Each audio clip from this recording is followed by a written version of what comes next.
So this video is part 2 to painting this portrait, and in this one I'm going to show you a bunch of different techniques that hopefully help you out in your portrait paintings. We're going to pick up right where we left off in last video, and make sure you check that one out for all the preliminary stuff like the reference image and the color mixtures. So the first thing we're going to need to do here is to separate the face from the background, and what I'm using here is a very thin piece of 3M vinyl tape. For any sort of large subtle curves like the outside of a portrait, I prefer 3M vinyl tape to Frisket film because I find it so much easier to just kind of line up with my initial drawing. This tape is very thin, so on the right side where I don't want paint, you can see that I just added some blue painter's tape. That'll help mask that area off. And from here, I'm using the flesh tone that we mixed in the first part of this video and just looking at my reference, laying some color in. When you're painting with a mask like this, it's really important to spray a small amount of paint. That dark blue tape on the right side kind of throws off the way that you see your lights and your darks. So this painting right now looks way lighter than it's going to be when I remove the tape. Remember that any sort of color or value surrounding your painting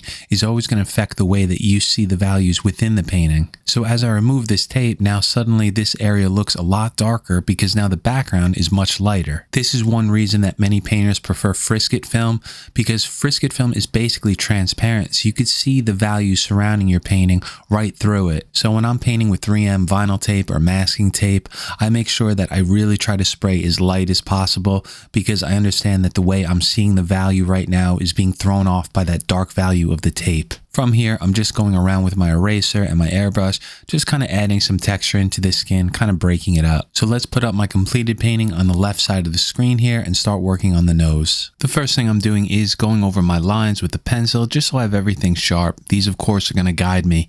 Now, here I'm using a shield, and the color in my airbrush is the same flesh tone that we use for everything else. I'm starting with this left nostril. You can see I just lined up the shield along that top curve and then sprayed a light amount of paint in there. This is going to be really dark later on. We're going to use sepia to darken it up, and I think I even use a little black in this later, but for now just use that flesh tone and we'll just slowly build up the color in here to start getting to that final dark value. Of course, the light source for this portrait is over to the right, so the nose is casting a pretty dark cast shadow on the left side here. As I said in the last video, no shield is going to fit a curve perfectly, so you can see that I just spray in one small section of the curve, then move the shield around and spray more. If you do that, you can get a pretty seamless curve every time. Just like the nostril, this cast shadow is going to have to be much darker, so we'll switch over to sepia later to spray over this. The reason I don't start with a darker color like sepia or black is just to kind of give me a layer of protection, because if I make a mistake here and this area is light, it's just so much easier to erase out. A lighter color is always easier to remove than a darker color, so that's why you generally want to start painting lightly and then going up to your darker values just to kind of give you some room for error. From here, I'm switching over to the skin texture template, and I'm trying to spray this texture on the transition where we go from highlight to shadow. I'm not spraying this randomly. I want it on that transition. That way we're going to help make it look kind of seamless as it transitions from light to dark. I'm happy with the position of this, so I'm just going to start adding some more paint to this, darkening up some of the darker areas. So let's start adding some value to the left side of the nose here, just left of the nostril in this area that's called the alar or alar crest. We can see that it's a little bit darker at the bottom here, and then as it curves up, it gets a bit lighter toward the top. You'll notice that this whole left side of the nose is in shadow, but that one area has a bit of highlight in there. The reason for that is that the light is reflecting off something in the background, like a wall.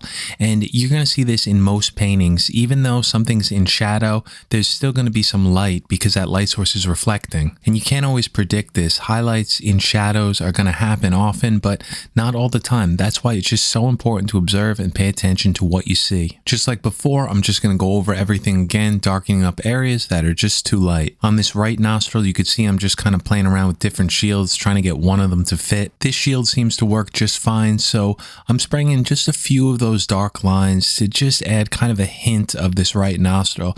The face is kind of turned away from us here, so this nostril is kind of hidden. And of course, once we're done with the airbrush, I'm always switching back to the eraser to start adding in some texture. While I'm adding in some texture like this, you'll notice that some of those pencil lines from my initial drawing are still visible. So with this step, I can kind of just erase into them and remove them. From here, I'm going to switch over to the airbrush with some black paint. Using my shield just like before, I'm going to spray in some of the darker areas in the nostril and that left cast shadow. Remember that black is a very strong color and very unforgiving, so you just want to spray the smallest amount possible, see what it looks like, and if you need to spray more later on, it's so much easier to go darker than it is to lighten it back up. So now that we have the nose and the eyes in, let's start adding in this left cheek and work our way down to the beard. I'm starting with the skin texture template that I made myself. If you don't have one of these, I have a video on how to make one yourself. It's basically just a bunch of holes in a piece of mylar, and you just lightly spray through it and you just get a bunch of random dots. I'm going to have to make another video on this in the future, but you could make a skin texture template at home right now. All you need is a piece of paper, preferably a heavier one like cardstock or construction paper,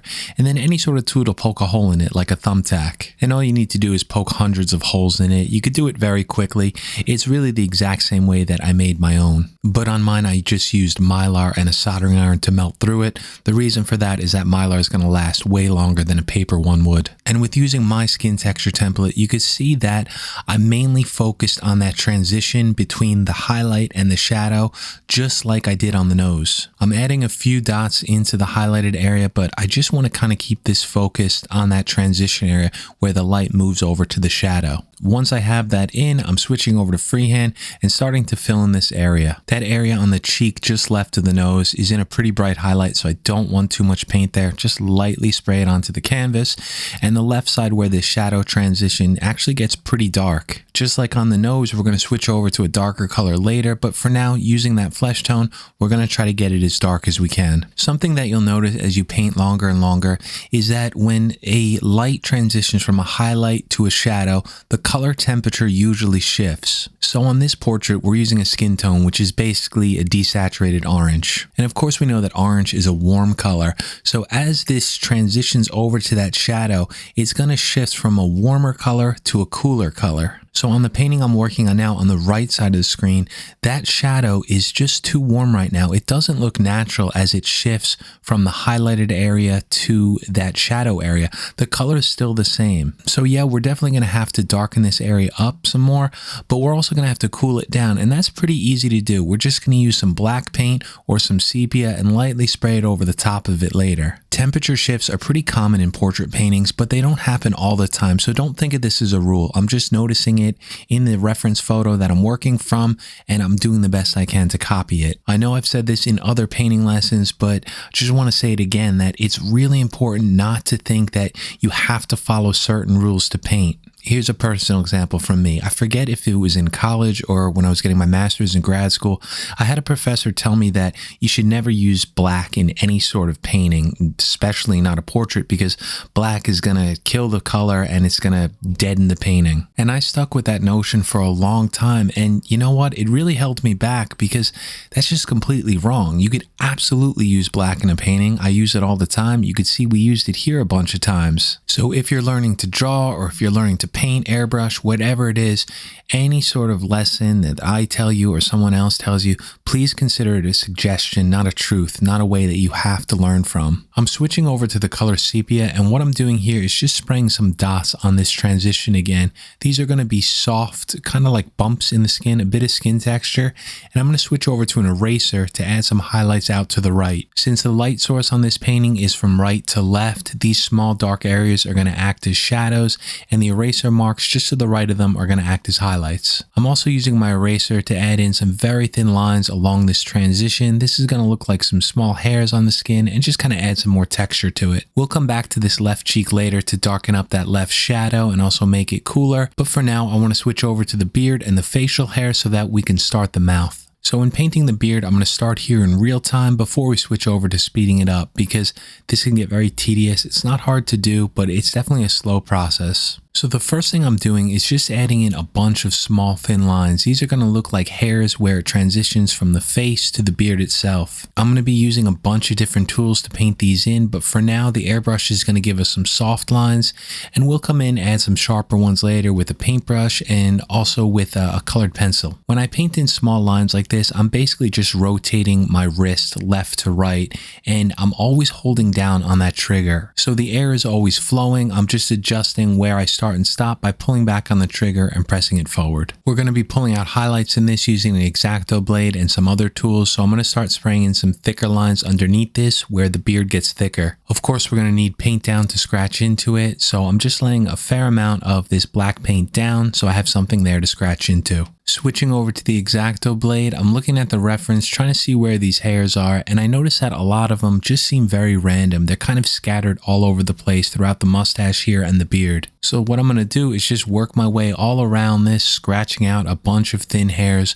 knowing that I'm going to have to add some paint over these later because these are way too bright right now and they kind of look like gray hairs, which is really not in the final painting. I also like using a stick eraser too. This is going to pull out larger masses of highlight to make it look like a bunch of hairs that are a little bit softer and farther away but kind of clumped together. And for all this facial hair, we're going to do the same process over and over by scratching out some paint or erasing some out, then switching back to the color black, glazing it over. When you build up layers and layers like this of texture, it makes it look more natural and realistic, and it just adds randomness to it to break up any sort of linear pattern. Also, to me, using this technique seems to add some sort of depth to the facial hair itself. The softer hairs just look like they're farther away, closer to the skin, and the brighter ones look closer to us, to the viewer. One thing I noticed about Createx illustration colors is that black paint is one of the hardest ones to erase and scratch out. So what I recommend is working into it pretty quickly, at least within the first 8 hours or so. Don't let it dry for a day because then it tends to cure and just gets really hard and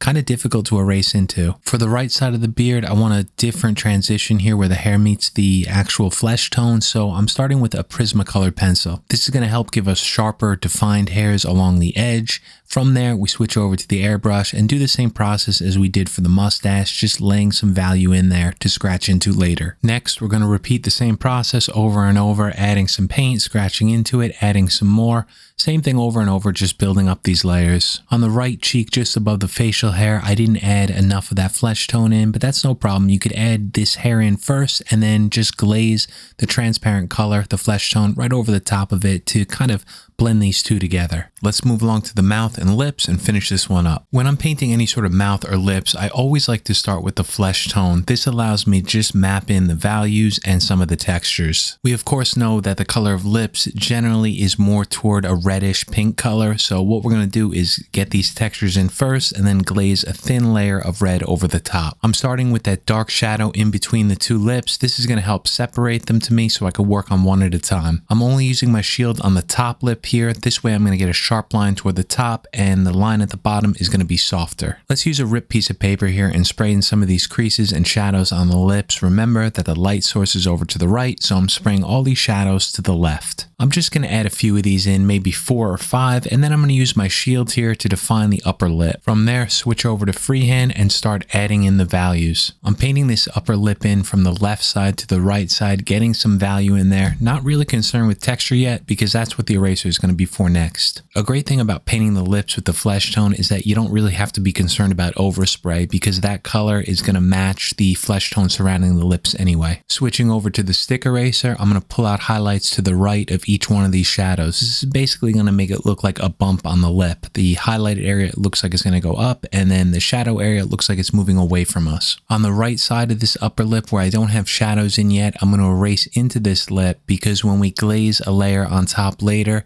the area underneath this painted area is going to look like a softer shadow. For the lower lip, I want to do the same thing by starting from the left side, working my way over to the right. The highlighted areas on these lips are going to be basically in the center and to the right, and as it moves over to the left where the lips join together, we get that darker transition. And again, just like before on the cheek, we'll use a different color to glaze over that to help shift the color temperature. I'm using my shield here on the center just to add a few more of these creases in like we did on the upper lip, and this time I'm just kind of having some curves on them so they look a little bit more natural following the curve of the lip. With the flesh tone still on my airbrush, I could use the same color to start mapping in some of the area underneath where the chin kind of meets up with the lower lip.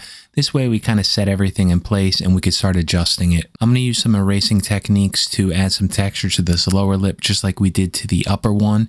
And what we're doing here too is we're also removing this paint, which is going to allow us to glaze a red color over the top to shift the hue of these lips from this orange flesh tone to a reddish pink. Once we have some basic texture in and these lips are kind of in place, I'm switching over to the color Scarlet, which is transparent red. I want to make sure I don't spray too much of this red. We have to keep it very subtle. You don't want this to look like bright red lipstick. Just a small amount of red paint is going to shift the color. What's happening is that red is mixing with some of the white canvas that we erased into, and if we mix white and red, we get the color pink. That's why the lips look pinkier instead of a bright red. And when you're painting with an airbrush, what you're doing is you're optically mixing the colors, especially if you're using transparent paints and glazing them over each other. Those hues are just a bunch of dots on that white canvas, and when you see it from a distance, you get a certain color. Like here for the lips, we see pink. And the last thing I'm doing here is using the color Sepia to help darken up that area in between the upper and lower lip. I'm also going to spray this sepia on some of the shadows on the lips, especially the left side here where it gets dark, and on the right. This is going to help give us a more natural looking shadow. It's going to be cooler than the actual lip tone. So I'm going to finish this video up here. I hope you guys enjoyed this one. Thank you so much for watching, and I'll see you next week.